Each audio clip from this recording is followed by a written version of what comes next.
Top quality और consistent performance के लिए सिर्फ सिल्वर पंप नाम याद रखना। આંગણવાડીની દયનીય સ્થિતિ જોવા મળી છે। બાળકો ભયના ઓથાર હેઠળ ભણવા માટે મજબૂર બન્યા છે।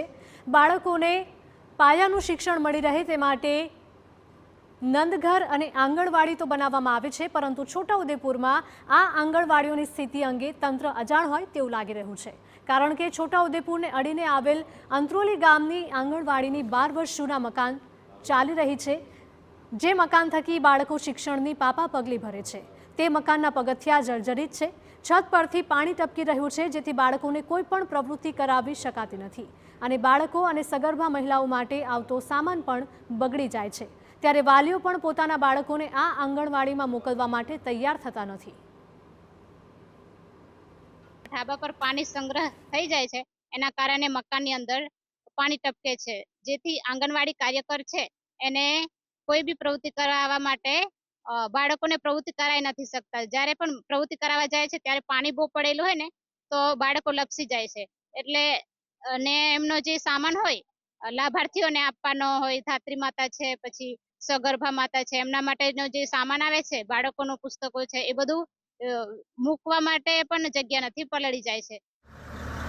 બાળકોને સારી સુવિધા મળે તે માટે આંગણવાડી બહેનો અને વાલીઓ દ્વારા અનેક રજૂઆતો પણ કરવામાં આવી છે, પરંતુ ગરીબ આદિવાસી બાળકોની તંત્રને કંઈ જ પડી ન હોય તેમ લાગી રહ્યું છે।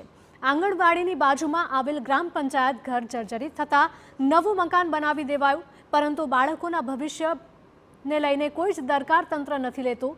ગામ મોટું હોવાથી 2 આંગણવાડીની જરૂર છે। જો કે ગામના બીજા ભાગમાં થોડા સમય પહેલા જ નવીન આંગણવાડી બનાવવાનું કાર્ય ચાલુ પણ કરવામાં આવ્યું હતું, પરંતુ જે કોન્ટ્રાક્ટરને કામ આપ્યું હતું તે કામ છોડીને જતો રહ્યો અને આ મકાન પણ હવે ખંડેર બની ગયું છે।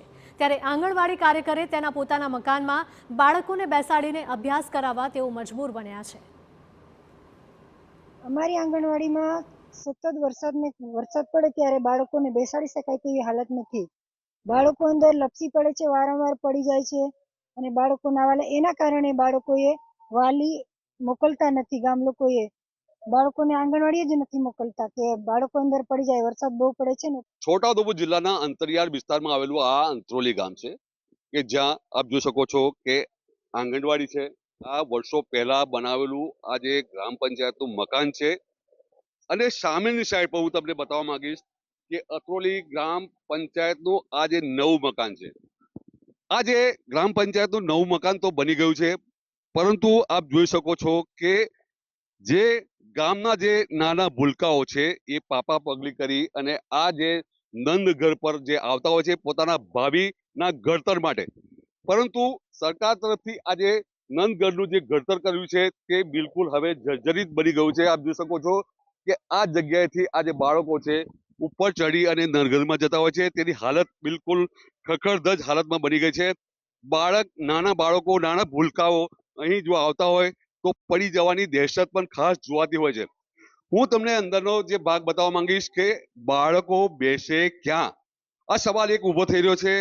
આ નંદઘરના જે નીચેનો ફ્લોર છે ત્યાં છતમાંથી સતત પાણી પડતું રહે છે અને જેને લઈને જે બાળકો આપ જોઈ શકો છો કે અહીં બિલકુલ આજે વ્યવસ્થા ગામના લોકોએ કરી છે અને કેટલાક બાળકો ખુરશી પર બેઠતા હોય છે, કેટલાક બાળકોને ઊભું રહેવું પણ મુશ્કેલ હોય છે અને આ જે પરિસ્થિતિ છે તેને લઈને આજે ગામના લોકો છે એ માંગ કરી રહ્યા છે કે આ જે મકાન છે બિલકુલ જર્જરિત બન્યું છે, કોઈ ગંભીર બાબત ના બને તે પહેલા આજે નંદઘરનું મકાન નવું બનાવી આપે તેવી આ જે ગામના લોકોની માંગ ઉઠી છે। મકબૂલ મંસૂરી, TV9 છોટાઉદેપુર।